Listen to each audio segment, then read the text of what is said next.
इस तरीके से हमारे नेताओं को परेशान करने की इनकी साजिश है।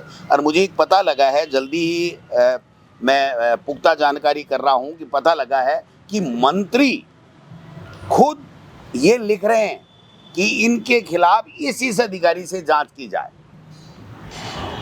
मैं इस डिपार्टमेंट की नहीं कह रहा, दूसरे डिपार्टमेंटों की भी बात है कि सीएमओ से निर्देश मिल रहे हैं या दिल्ली से निर्देश मिल रहे हैं या खुद कोई अपनी विवेक से काम में ले रहे हैं, इसमें मैं नहीं जाना चाहता, मुझे पता नहीं।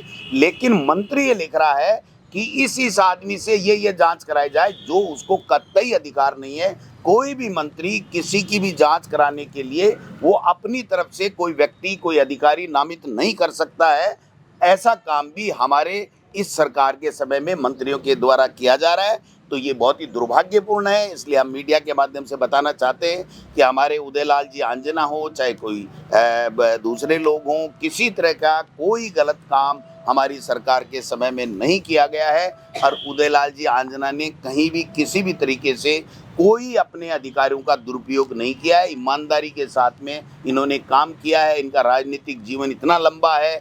इन्होंने जो सीपी जोशी जी, जो यहाँ के प्रदेश अध्यक्ष थे, उनके पार्टी हाईकमान के कहने पे इन्होंने चुनाव लड़ लिया। इसलिए जानबूझ के इनको टारगेट करके, इनको बदनाम करने के लिए और इनको डराने के लिए, धमकाने के लिए ये जो इस तरीके की बातें की जा रही है, जिसकी हम निंदा करते हैं।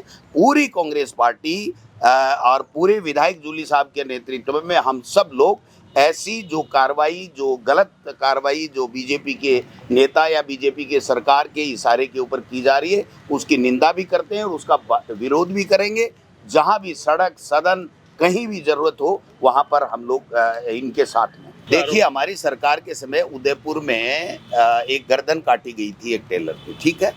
एनआईए ने उसकी जांच ली थी और उस टाइम भी एक ऐसा फैलाया गया था कि ये जो पाकिस्तान से इसके तार जुड़े हुए हैं, ये जुड़े हुए हैं, वो जुड़े हुए हैं। और एनआईए ने जांच ली थी, जिसके गृह मंत्री देश का जो होता है, उसका हेड होता है, गृह मंत्री के अधीन आते हैं। क्या रिजल्ट आया साहब? Tie fees. तो अगर किसी ने कोई गड़बड़ की है, उनके पास में कोई जानकारी मिली है, तो हम जांच करें। जांच में अगर कोई भी हमारा व्यक्ति, नेता होगा तो वो सहयोग करेगा। दूध का दूध, पानी का पानी हो जाना चाहिए, कोई दिक्कत नहीं है। किसी भी अपराधी, किसी भी राष्ट्रद्रोही, किसी भी व्यक्ति से हमारा कोई लेना देना भी नहीं है और हम उसका कोई समर्थन भी नहीं करते। देश एकजुट रहे, देश, राष्ट्र की जो भावना है वो हमारे लिए सबसे पहली है। राष्ट्र, उसके बाद में दूसरी चीज़ें हैं। तो ऐसा अगर उनको कोई इनपुट मिला है तो वो जांच करें और जो भी अपराधी पाए जाएं या जो दोषी पाए जाएं, उनके खिलाफ कार्रवाई करें। हमें कोई दिक्कत नहीं।